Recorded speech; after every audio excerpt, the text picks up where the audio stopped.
Hello, welcome to episode 84 of We Have Issues. I'm Anthony. And I'm Stevie Wildcard. And every week, Steve Wildcard and I get together and we do our best to just poke a sharp stick into the eye of our issues. Why is that a thing?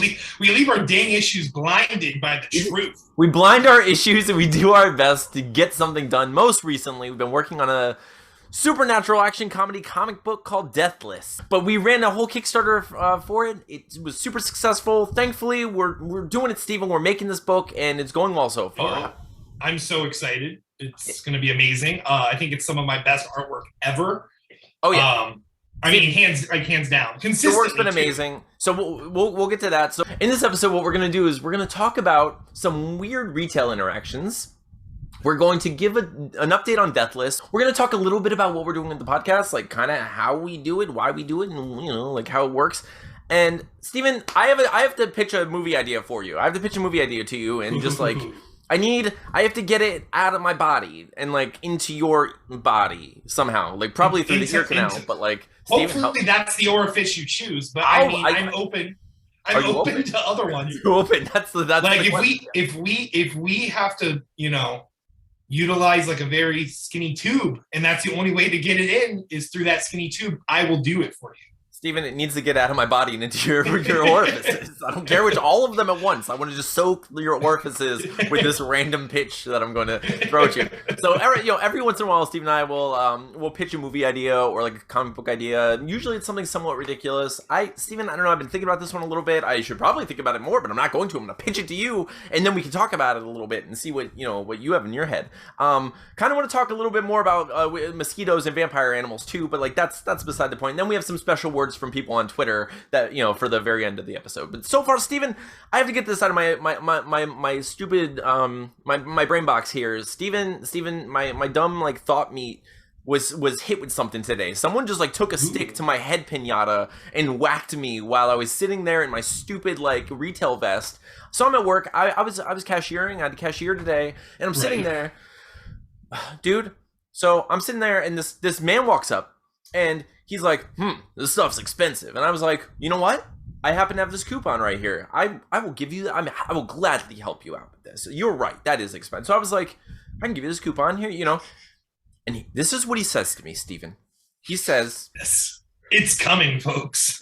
This man walks up to the counter. I give him a coupon, and he goes, oh, that's something. That's something. I was like, yeah, I give you this. This is all we have is a 20% off. He goes, better than a sheriff's dick in the eye.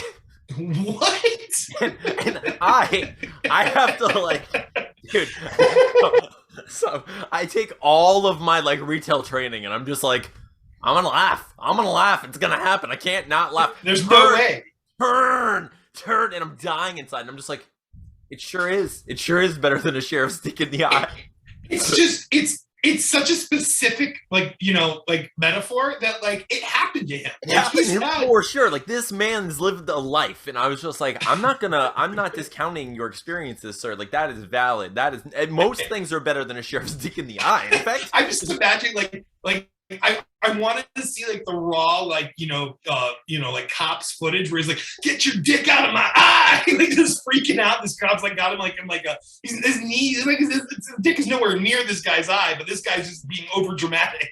Oh man, it's crazy. I mean, like, I guess like if you become a detective, don't you have to have been like a sheriff or like a cop for a while? You have to have like a certain license, because like, is that where private dick comes from? Like, where's that coming from? Yeah. There's just a bunch of like, listen, so your rite of passage to become a private investigator, you have to find this specific gentleman and you need to drop. It's just the one guy. It's just the one guy. Over and over. But dude, okay, so I took to Twitter. I was like, I have questions. The world at large has answers, like, all the time, even when you're not asking for them. Like, so no matter what you post on Twitter, people are like, I can answer this for you. And I'm like, I was saying what I like for breakfast. I don't know what you're like. Where are you doing? Why are you coming at me right now? I don't know what's going. Over easy is the best kind of egg. Yeah. So like, okay. I mean, you can get into a fight, but no matter what, you're gonna get some answers, no matter what. So I was like, I have a question. I'm gonna pose this to you. A man said, it's better than a sheriff's dick in my eye. What did he mean? Explain this to me. What happened? And like a dozen people were like, did he mean it's better than a sharp stick in the eye? And I was like, probably. I've never heard that. I've never heard that in my life. Like no one in my whole life. Like I'm not allowed to say that, but like I'm much older than I was when I was not much older. So like I am much older. I'm as old as I've ever been, and I have never in my life heard someone say like it's better than a sharp stick in the eye. Because like I mean, I guess I don't hang out with people who like point out that obvious of things, like everything. Anyway, so. But dude, so like a dozen people said like, oh, it's better than a sharp stick in the eye. I was like, that's not what he said though. I don't like I heard him clear as day, and he looked me in the face and he told me his experiences with a sheriff, and I was like, were there handcuffs involved? Like this is terrible. So we have a situation where you have never heard either expression. And he misheard an expression at some point in his life, and like his dad was like fixing like the old Ford Mustang. He was like wrenching away in the garage, and he's like, I spilled the oil, but it's better than a sharp stick in the eye. And then he was like under the hood, so the kid didn't hear it. He's like, Sheriff's dad's been getting like there's some crazy stuff happening to dad, and that's where he learned because like dad's never been wrong. It's stuck with him. Or is it like? Is he testing out like a metaphor? Like, is there a sheriff like metaphor? Sheriff, and then he merged like sheriff something with stick in the eye. Ooh, good. Yeah, good thinking. Like maybe he's just like super creative. He's not creative. I mean, but right. I mean, no, he is the Picasso of words today because it was an image. It was an image, Stephen. He conjured images. It just makes me think of my sister Sarah, who used to say "shot in the ballpark." Like instead of a ballpark estimate or a shot in the dark, it was a shot in the ballpark, and it was basically a metaphor. But she just literally thought that was the expression. Or Tommy, rest his soul, make amends meet instead of make ends meet and make amends. Oh man, dude. Oh, but it was so funny. It was cracking me up, and like I was so like and everyone on Twitter was like, I like his better. I'm like, yeah, me too. I mean, and it makes enough sense because everything is better than that. Just like everything is better than a sharp stick in your eye. But dude, okay, so sure. So every week we get together, we talk about this stuff. Steven, how did you do this week with your pages? So my only goal was to complete that chaotic page. I failed, 16. Steven, I failed this week. I wanted to color, and I was like, I'm gonna get this done. And then I was like, I also am a boyfriend, and I'm doing stuff. And like, Steven, it's a new game. It's a new. God, it's a brand new day. Yeah, seriously. Like I have to figure out how to juggle this stuff. I'm getting it again. Like I'm like getting on the ball. I'm not on the balls. I am getting on the ball. And but yeah, dude, I'm getting it. But like it sucks. Like the most I get done is like this week. Atlas is going with his mom. I'm going to have a couple of days where it's like I get a huge chunk of time. You're gonna crush it, basically. I'm gonna crush it. Just wreck it. Yeah, and that's my plan. But like I hate it because like I'm getting to the point where like I'm like so socially exhausted and just I'm just like just done with the day that when I get home and I'm like all right, it's 10 o'clock. I finally got Atlas to bed. I'm like I sat down, I caught up with everything online, whatever, and now it's like time to work. I'm like nope. It's totally all right. Yeah, and see where I've learned a way to like kind of for me, that type of block happens when it comes to the roughs, not the finals, because the finals are just like me, like going over what I've already conjured, So like what I've been doing is if I'm like midway done with the page, but I start getting like that inspiration to like rough out a page, I just stop final, even though I want to finish this page, I move to the roughs because it just gives me more busy work to do basically. Because detailing, I literally just sit there and just zoom and spend hours just detailing. So the roughs are the hard part when it comes to creativity. So that's what I've been doing to kind of keep my jump going. And this week, I was pretty successful. I said I was going to do 16, and I killed 16. Yes. I mean, 16 probably, it's awesome. It's an awesome page. I mean, I really like the background details on the statue, like the statue pages, like all 4 statue panels. But then beyond, so I finished 16, and I had extra time, so I started working on the cover. So I have, I would say about 50% of the cover done now too. So I did good this week. I did great this week. I'm loving the cover too. I think it's looking so good. So if you're not familiar with our book Deathless, like we ran a Kickstarter for it. I'll post the link below so you can take a look. We also have a video on our channel that you can watch just to get an idea of what the book's about. there's our little ad for it here. It's our next project. We're super excited about it. But it's already been funded, so I'm sure you'll hear about it when it's actually available for the general public, and like we'll try to get the books out to you as soon as we possibly can. Which is going to be much smoother and quicker than Play It Again was. There's going to be not nearly as much headaches when it comes to stuff. But dude, that's just been part of what we're doing. Like, that's just part of the process, is showing people like what we're doing on our podcast. And it's like that was initially the purpose of this. It's become just basically a way to continue talking to you now for me. Yeah. Where I'm like, really though, it's sad, but it's true. Yeah, because I'm like, I'll keep doing my stuff. I'll keep of course I'll like falter certain weeks. I'm the strong one. I'm not nervous, Steven. I'm as tough as the crust of the earth is. But like, yeah, occasionally like we're gonna falter. But absolutely. But for the most part, like, we're gonna continue to be consistent, do our stuff. But like, it's so nice to have this and be able to talk to you. It's also nice because it consistently gives people the opportunity to like jump in and like see what we're doing and like learn a little bit about us and like maybe get to know us and become friends. We made a lot of new friends recently. It's been really cool, dude. We actually just did our second ever live interview on something called Keeping It Geekly. It's a live podcast that streams through Twitch and Facebook and basically everywhere. Steven, how do you feel that went?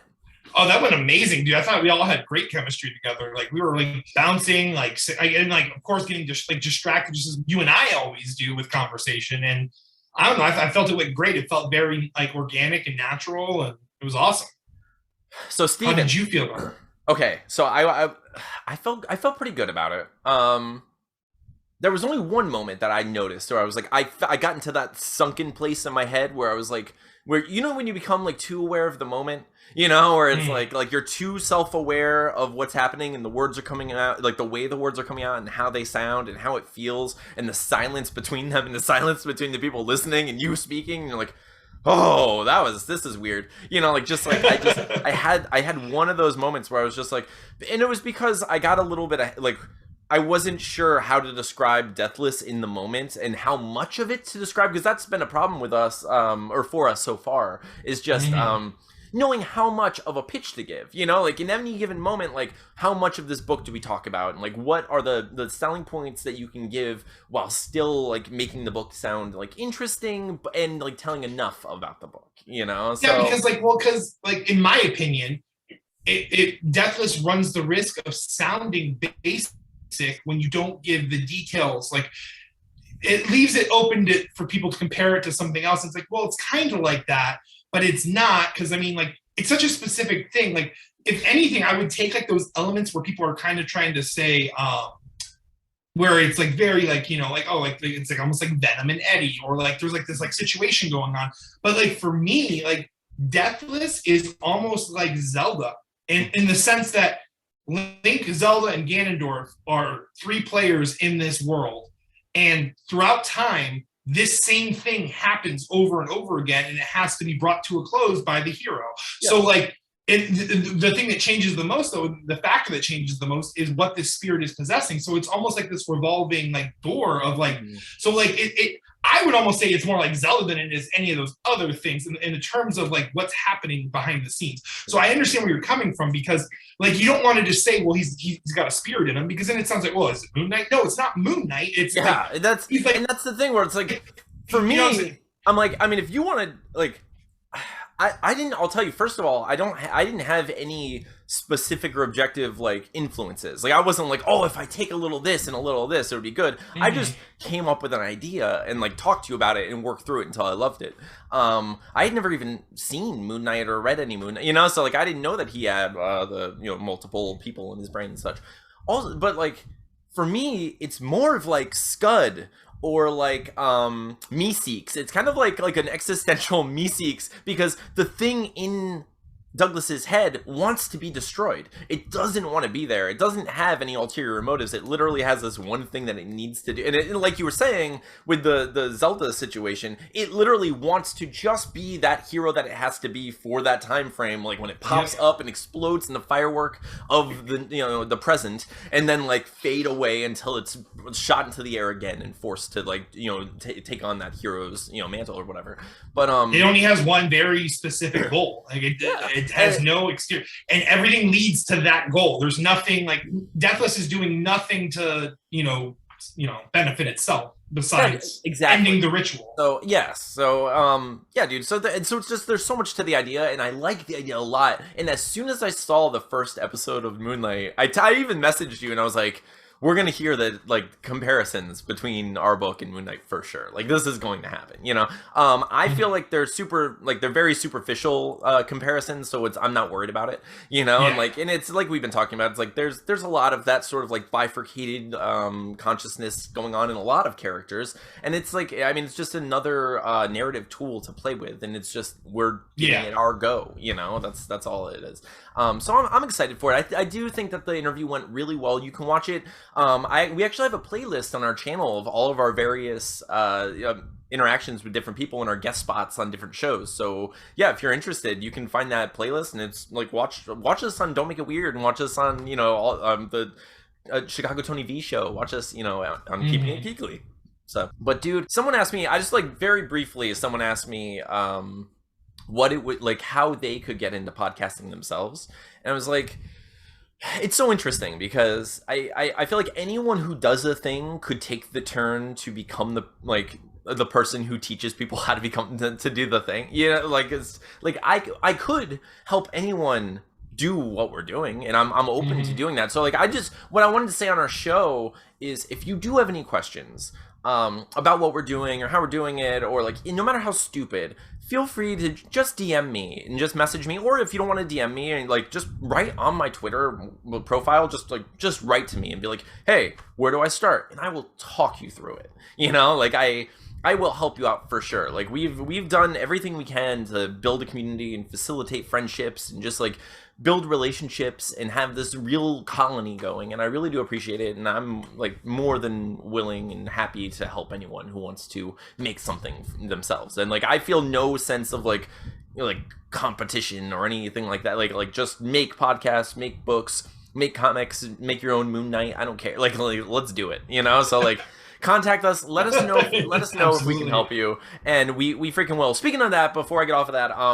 I just want to say congratulations to Balor issue 2 for making their goal on Kickstarter, because it was the book we talked about last week, and they were like, dude, I was like the nail biting edge of my seat situation where I was checking up on these like total strangers, but I was just rooting for them, and they did it. So I just want to say congratulations to them, dude. That's awesome. So dude, I don't know, I've been throwing all my attention like trying to help people, getting this Kickstarters done, being a boyfriend, doing all the stuff, like dude, just trying to be a good dad and like all this stuff. But dude, I was at work, and it just like an idea was just like coming to me, and I it's not fully formed yet, but I need to get some of it out, and I need to tell you about it, and just get your idea and like see how you feel about it. So I want to do a quick Pitches Get Stitches, Stephen. It's time for Pitches Get Stitches.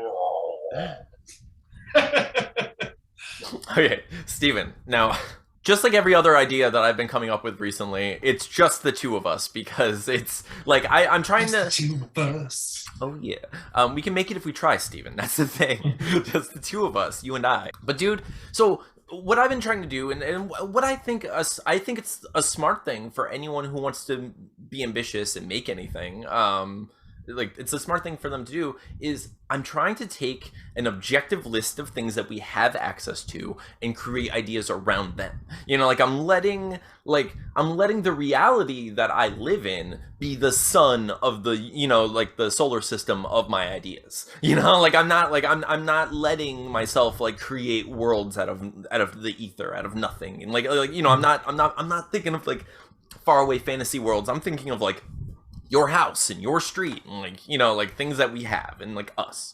Absolutely. Easiest way to produce and make anything. Of course, dude. So the Kevin Smith method. He literally Kevin Smith literally made a movie where he worked. You don't get better than that. He's like, what can I do? What I know, So Steven, imagine for a second that you and I play two characters. We're roommates. You play Barry, I play Alan. Barry, like we get to make like little flash reference. We have little flash jokes like together because we're friends. We're like, oh, Barry and Alan. We don't even like DC. Just like silly. Like that's us. What happens is we're roommates, a little bit different people. You're more like gregarious and fun, like outgoing, and I'm more of like I want to just like get my work done and like be left alone for the most part, and just we're friends. So we're at our house, and like you're like throwing this barbecue, and it's like people from the neighborhood showing up, and people are talking to me, and they're like, "Hey man, like we come here for you, but like Barry's a little much." And I'm like, me, and I'm like, I don't want to be here, like I don't even eat meat. I don't understand why we're having a barbecue in my house. And they're like, yeah, oh, you're so funny. And I was like, I don't know what's going on. I don't know what's going on. Like, all right, man. So like so you're a little bit much for the party. Like, people are like, all right, we're gonna go, and you're just like, oh, come on, let's play some charades. And like you're just like being like trying to like keep the party alive, keep the party going, and like so you're like, yeah. So you're like, I'll party by myself. Drink, so like I'm like, I don't really, and you're like, drink. So like I drink with you, and like we kind of get drunk and like act silly, just like the two of us, and like everyone leaves, and we're just kind of like being goofballs. You're like in my face, and we're doing whatever. And I like stumble to bed, and when I wake up in the morning, you're dead. You're dead. Sad. Yeah. It's a sad movie. Yeah. It's a sad fucking movie. It's a sad fucking movie, Steven. So you're dead. And so I'm like, so I have mixed emotions. Like my character, Alan, has mixed emotions where I'm just like, I guess I'm free of him. Like I'm like, so like I go through the thing and I'm like, tell me how you feel, Anthony. Yeah. So it's just us, Steven. This idea is just us. Is us? No, okay. This is how he's breaking up with me, people, just live in front of all of you. So I wanted everyone to know that I have issues, and that's the podcast that you're watching now. Is I have issues. No, okay, Steven. So we have this crazy party. You go crazy. You go like overboard. I leave. When I come back, like you die. So we do like this like quick weird funeral for you, and it's like no one really shows up, and like the people who do show up, like no one really says anything. It's just kind of like this weird like wake where we're like Barry. It's kind of like a quieter barbecue, just like awkward. Everyone leaves, and I'm like, I go out, and I'm just kind of like, I don't know what to do. And like when I come back home, you're sitting on the couch just covered in dirt, and you're just like gross, like you just like climbed out of the grave. I'm a ghoul.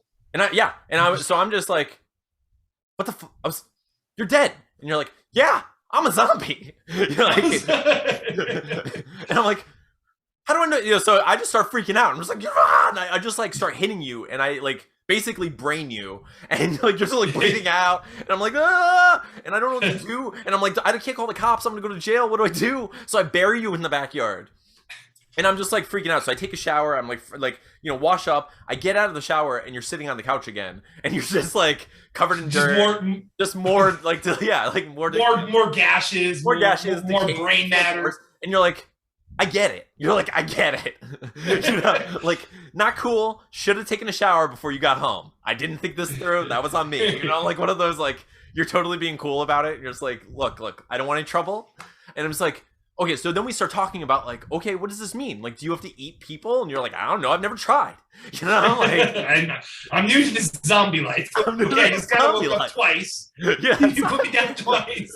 I haven't had any chances. I'm reanimated at this point. This is not cool. So we start going through the motions of trying to figure out like, what does this mean? So like I didn't want to live with you the first time. Like I was like on the edge of like moving out already, and now I'm living with this ghoul, So I start like I was like, okay, you can't just like go out. Everyone knows you're dead, and you're like, I don't want to go out anyway. Like I'm party here, and like just like one of those. I don't know what to do, and it's freaking me out. But every time I come home, you're like a little bit worse, or like there's blood everywhere, and I'm like, what is going on? Are you eating people? Are you eating people? And so you're like, I may have eaten John. And I was like, what do you mean? You can't just eat our neighbor, And you're like, I only ate him a little. I'm like, you can't do that. What does that even mean? What did you do with the rest of John? And you're like, I buried him. And then like I turn around, and like when I look through like the slider 3 of our neighbors are coming up as zombies, but they're not cool zombies like you. They're like straight zombies. Oh, they're like mindless creatures. Mindless zombies. Yeah. So like as you're biting, like as you're eating people, you're creating all these zombies, and they're just coming back at us. So it's actually, just real quick, it's kind of cool because you actually get to physically see patient zero basically happen. Yeah. Almost, exactly. Which is awesome. So at no point do you just fully go feral or anything. You're still mostly you. Like, you're eating people and stuff, but like there's trouble, you know? So like we're just like, I'm like, what do we do? Now I have to bury John and Linda and like, you know, so like I'm like anxious and freaking out, and I'm like, I didn't do any of this, but no one's gonna believe me that my dead ex-roommate is murdering people and is a zombie. What do I do? You know? So like so we try to figure it all out. And you don't want anyone to find out because you think they're gonna kill you, and you're like, I'm gonna live forever, this is amazing. You know, it's like the party never ends, you know? So yeah, I'm immortal. So I essentially like kill you again, and then you just keep coming back, and we just get in this like weird situation where I don't know how to stop it. And I think it'll be like I think it's gonna have to be like a Groundhog Day situation where like I have to come to terms with actually telling you how I feel and not just murdering you. And then like you'll stop coming back. I'll pass on. You'll pass on, yeah. But dude, so yeah, it would just be like this funny kind of like horror comedy story where like you're eating people and they're coming back, and we have to actually fight real zombies together, but we kind of bond over it, but I still hate you. And then it's like, what do we do? And then like maybe we kind of like grow together, like for you to realize like I'm just being held back by you, and you're like, yes, you're being held back by me, you know, and I have to say that to you, and you have to accept that, and we have to come to terms with that together. But it would be called Barry, You're Dead.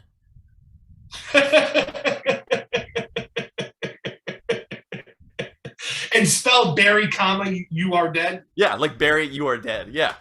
Yeah, that's awesome, dude. Barry, you're dead. I love it. I love how your brain was probably like, Barry, you're dead, like the guy named Barry. And then you just came up with this whole story behind that title. That's for sure. How do I validate this pun, damn it?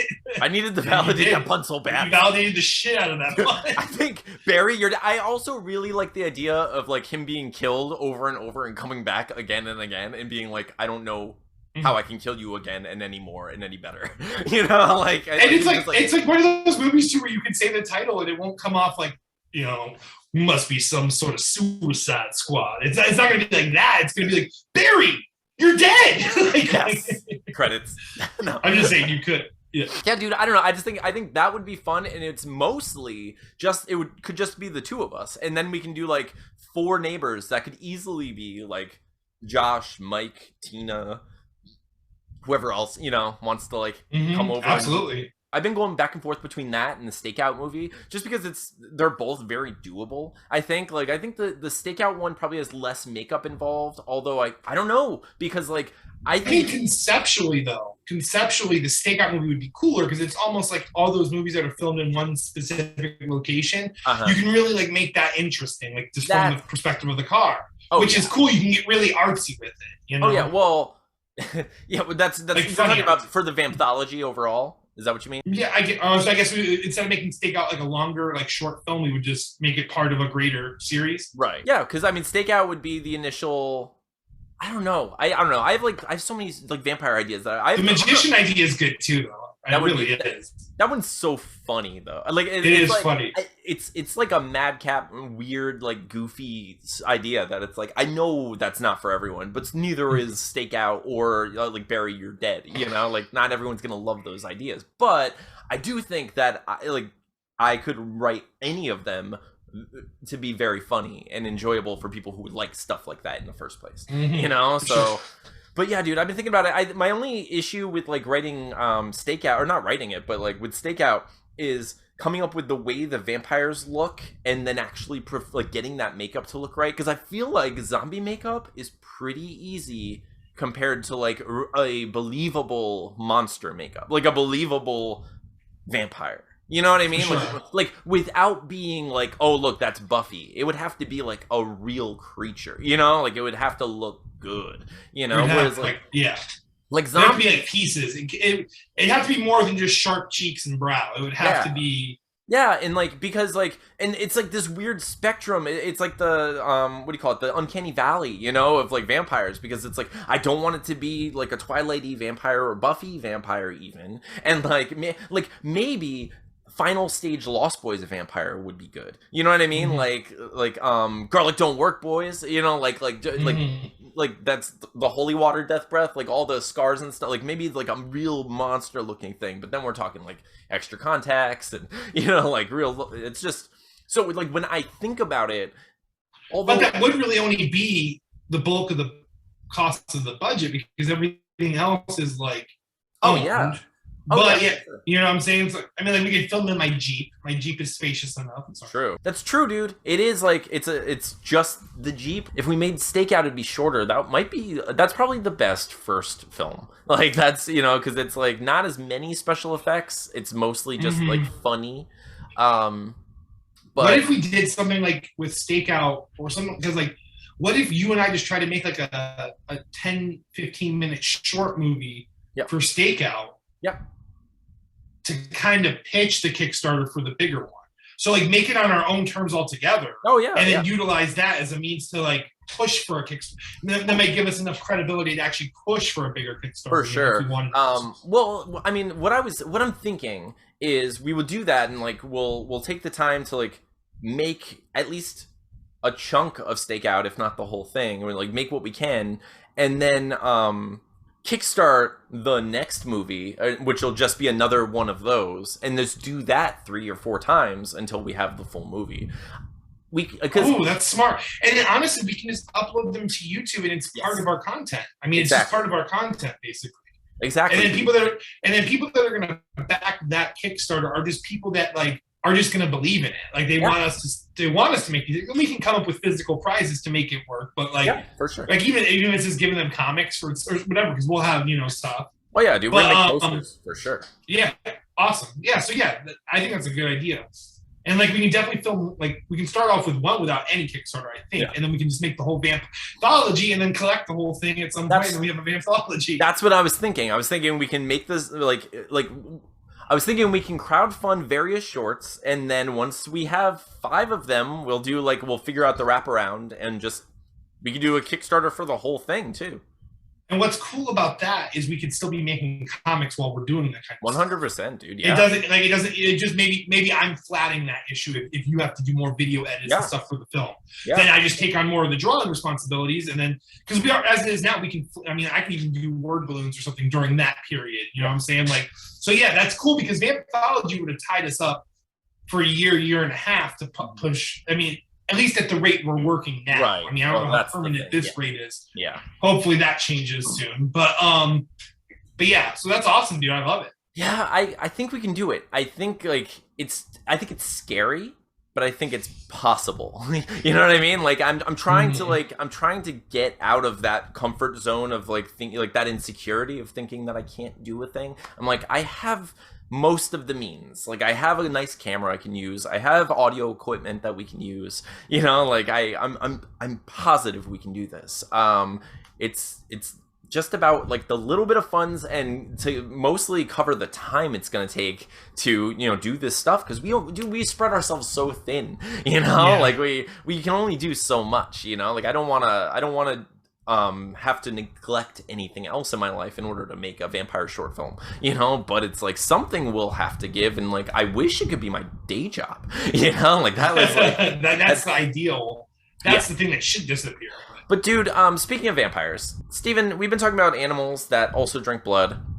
I'll tell you that I prefer in my life to not kill anything. I try really hard to if I can catch a fly, I'll catch a fly. I'll throw it if I can catch I never kill spiders. I throw spiders outside, no big deal. I will tell you, Steven, I have no qualms with crushing a mosquito. Every time 100% of the time I do not tolerate a single bloodsucker in my house at all, ever.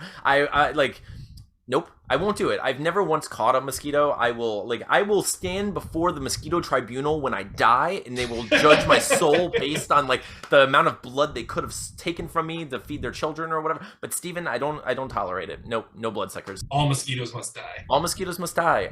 So I was, we've been talking about like vampires and vampiric blood drinking animals, and mosquitoes. I haven't seen any mosquito based vampires, which is interesting, but I think the reason is probably the thing we were talking about before, right? Yeah. So, yeah, only female mosquitoes drink blood. So, and female mosquitoes that are trying to feed baby or trying to harvest blood for their eggs. In fact, male mosquitoes eat sap. They don't even really drink blood. They were just like eating sap or honey, whatever they can find, basically. So yeah, dude, like. So for thousands and thousands of years, you're saying for thousands of years, male vampires have been unjustly staked. and murdered unnecessarily. They're like, I just like giving hickeys. I at no point was drinking the blood. It's gross. Have you ever tried blood? I have never killed a single human being. I've never killed a single human being. I don't like blood though, but pennies? Ew. No thank you. Yuck. I'm all about the sap, baby. Give me that maple syrup or give me death. Canada's worst enemy just got worse. All right, so Steven, what are you going to work on next week? So I'm going to finish the cover page because we've been talking about how we need a cover so we can actually like promote this book instead of just saying Deathless. So I'm going to finish that cover page, and then I guess I'll start work on 17, which is the shattering panels and all that stuff. So that's going to be cool. So yeah, so 17. Yeah, it's going to be amazing. Not counting 17, there's 7 pages left. So I mean, I'm almost there, man. Dude, we're almost there. It's so good. Almost there. I can't wait, dude. So this week I'm gonna definitely color 2 pages. I'm just gonna like focus on that and just make sure I get the 2 done. I'm also going to stake out, just do it. I'm just gonna like outline the idea of like what it would be if it was a front to back story. I'm not gonna like take time to actually try to write it all. I just want to make sure like I actually have a solid story there, like to see. And then like maybe next week I'll talk about that and be like, this is how I think it should work. I've worked on it a little in the past, so I have some stuff, but like I just want to get it. I want to get it solidified. Yeah. So that's what we're doing this week. Thank you all for watching. Thank you for listening. We gave people on Twitter a unique opportunity to be a part of the show. We said that if people on Twitter retweeted our last episode, we offered them the chance to make us say anything they wanted us to say. So after the ending song, we're gonna say the stuff they wanted to say. So if you want to hear all of the fantastic things that are written by them, stay tuned. If you want to be a part of that, make sure you add Steve and I on Twitter, because we're gonna do this every couple of weeks. We'll just like these are fun. It's fun to see what people do with this idea. A lot of people are doing like ads this week, which is kind of fun. I don't blame them. Like, good for them. This will add it up, baby. Yeah, let's do it, dude. We're here to build a community. So thank you all for watching. Thank you for listening. If you're only listening on one of the various podcasting apps, thank you. But please go to youtube.com/wehaveissuespodcast. And just hit the subscribe button below, please. It helps us so much. We've been growing a lot lately. We only need about 300, like 300 plus, like, but not much more to start monetizing the podcast and actually, get to. That was our main goal, and that's pretty cool. We're almost there. It is pretty cool. We're almost there with that part of it, which is awesome. We're almost there. Yeah, it's great. But please, just like if you know anyone who likes comics, likes silly stuff, likes vampires, wants to watch people like flounder while trying to make a movie for the first time, making comics, like. Tell them about our podcast, tell them about our show, tell them about us, send them to Twitter, and we'll tell them how to podcast or how to do what we do, at least. We're willing to answer any questions you might have. Just find us on Facebook, Twitter, and everywhere else we are on the whole internet. But thank you all for checking us out every week and being here for us and supporting us. We'll see you next week. I'm Anthony. I'm CB Wildcard. This has been episode 84 of We Have Issues. 84.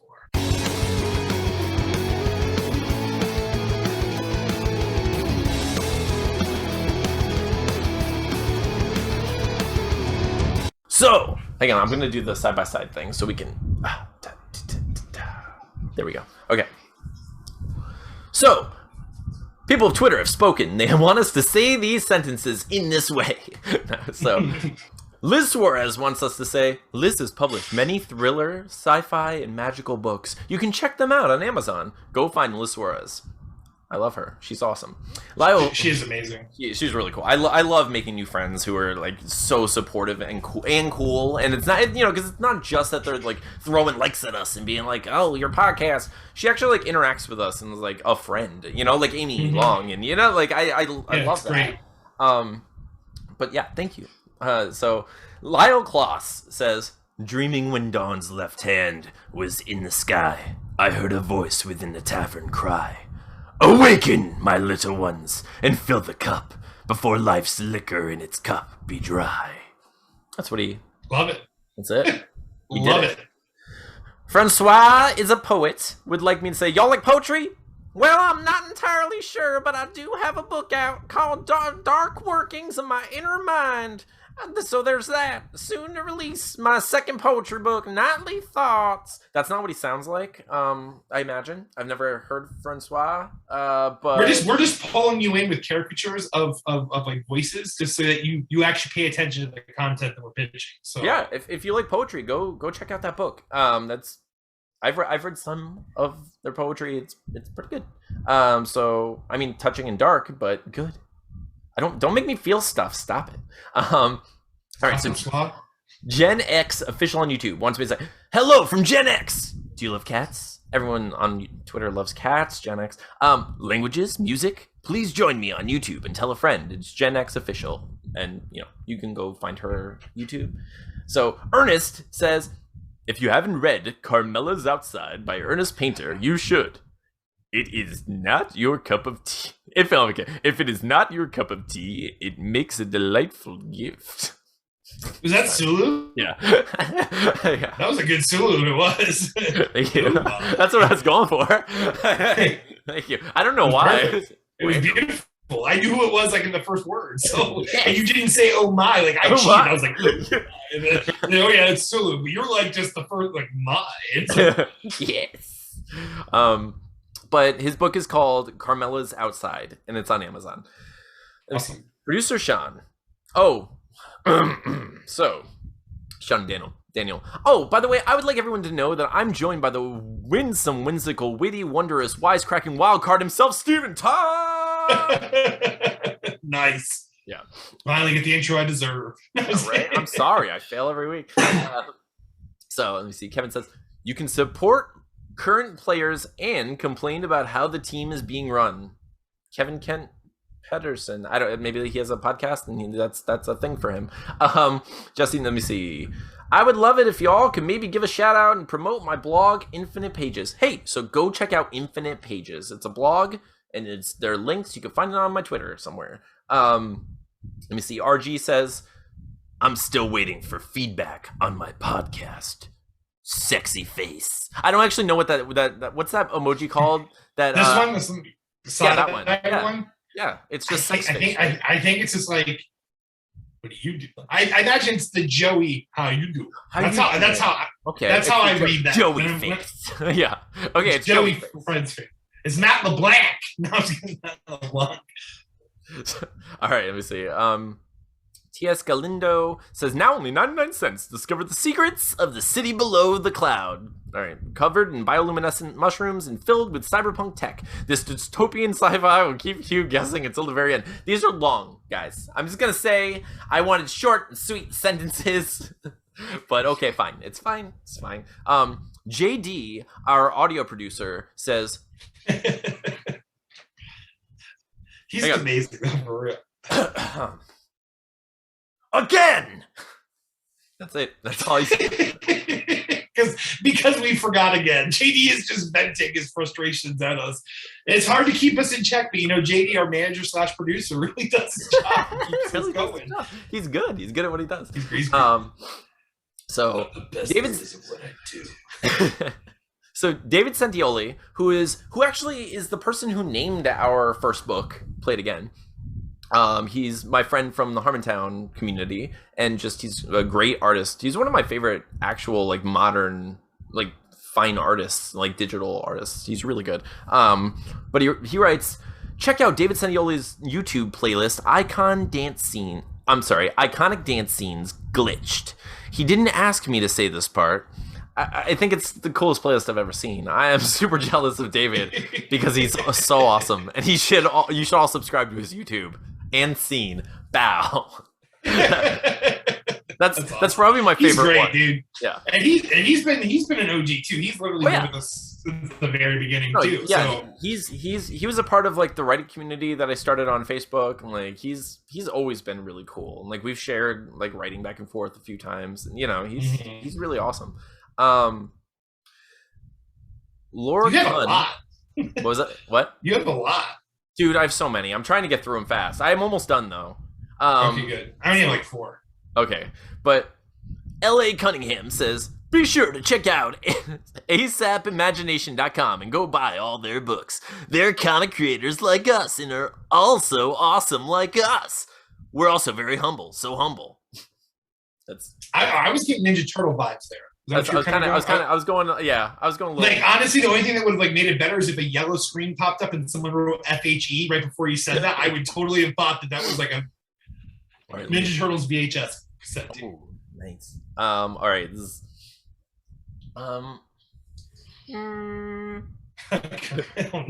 is, should I do like a full Kermit one? No, I can't do it. I can't. Okay, I'll just do. Amy is going places with her debut book, Grasslands, the first in a speculative fiction series. We should really have her on our show. We should. That was She's the best there is at what she does. Just everyone. I just take Wolverine's phrase, like just steal it. Just steal it. It's yours now.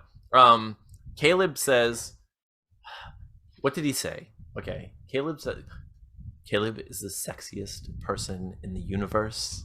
And I just want to be his something. I don't know. I forget what he said.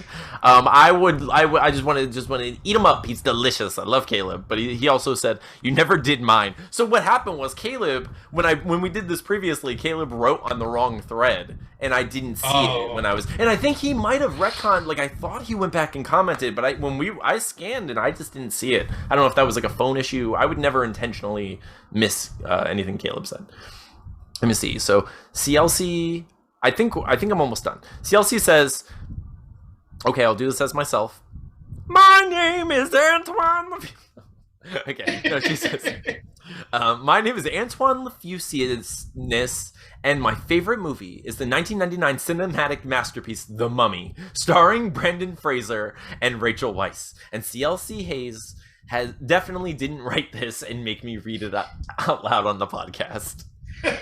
He loves The Mummy. People love people love The Mummy. You don't like The Mummy, right? I don't like The Mummy. You know what? I have not watched The Mummy in a long time, so maybe Tina and I will watch The Mummy and we will assess the situation. Yeah, I'm gonna have to say, Steven, no matter what happens, you have to love The Mummy because someone on our podcast has to hold down the fort with The Mummy love. Well, I mean, I found a way to love my father, so I'm trying to love The Mummy.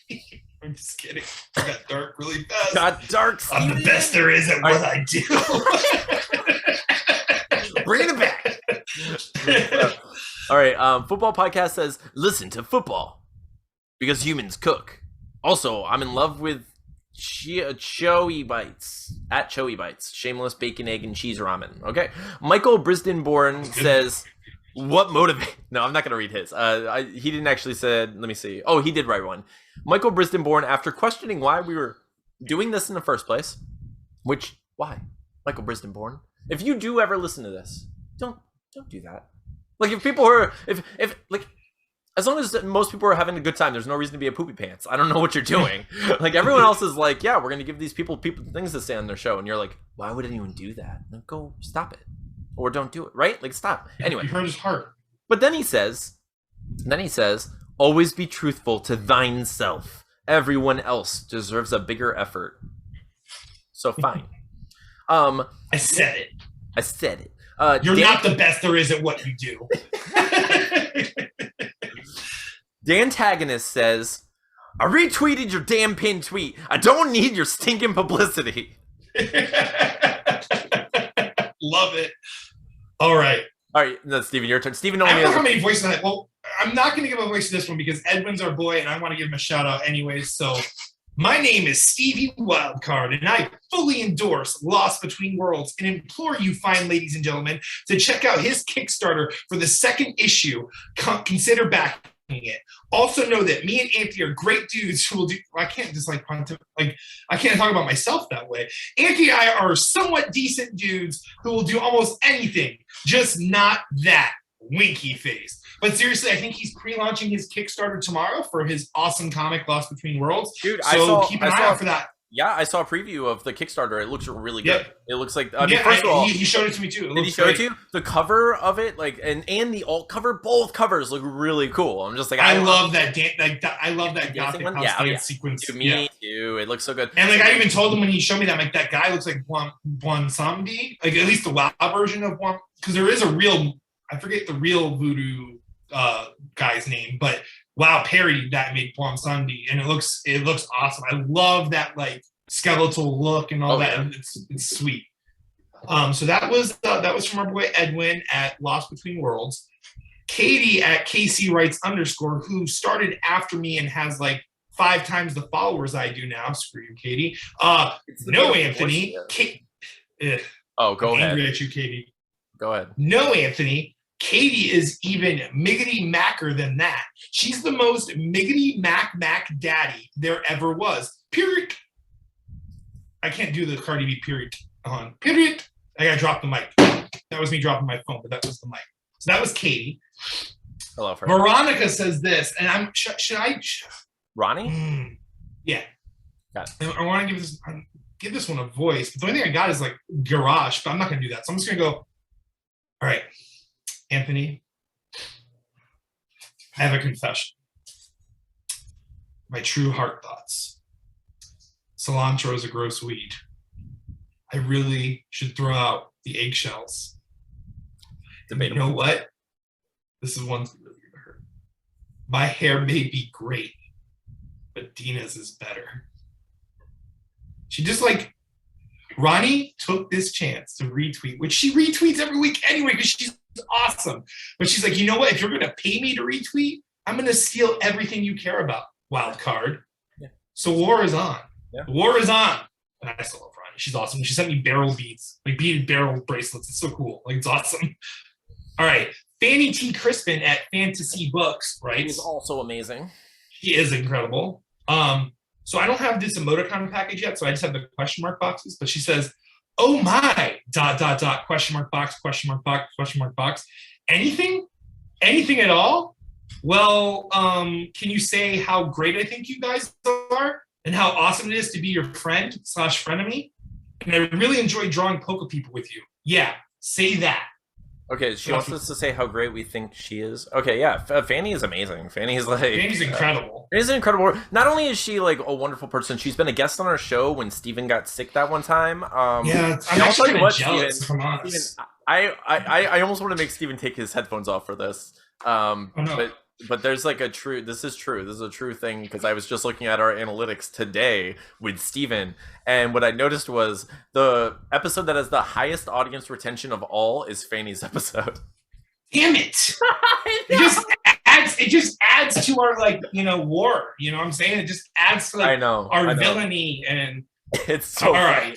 I saw that and I was like, well, that's just like a knife in the chest. I don't know. Yeah. I can't do anything about Fanny. So we need to add Fanny. So we have issues. So it's a tripod is what we need to do, I guess. But yeah. So thank you.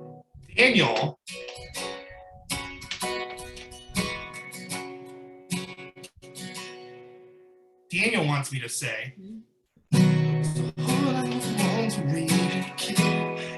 the end, the video is all right. Is that all right? When you get old, start losing hair. Yep. Oh, it's gonna be hard to do it back and forth. I know we can't, or else I would. You can still try it, and you can try to edit it if you want. But how does that work with that? No, because there's only one audio feed, right? It's not gonna work.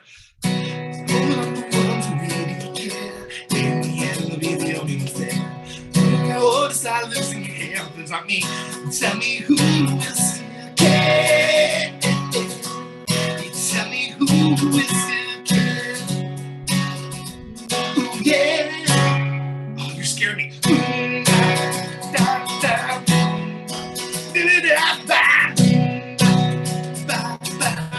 This is Mbop by Jonathan Davis. Yeah. It works. It kind of works. I know work. And then we can offend people too. We can be like, K-pop is better than K-pop, and days a week is better than that. What time is it? It's time to go. I hope you like that, Daniel. I don't have the best singing voice, and I didn't really learn the strum pattern perfectly, but I figured you deserved a somewhat instrumental version of that. I'm just going to put the acoustic down here as opposed to trying to. Right. Anyways, ladies and gentlemen, those have been the comments for the week. Thank you so much for participating in this ridiculous game that we play. Feel free to write to us on Twitter. I'm sure we'll do it again. Let us know how you think we did with all of this. Steven, that was a beautiful rendition of Mbop, and I do feel like we should. I feel like we should record it for Daniel at some point. Just absolutely. Thank you. Yuck!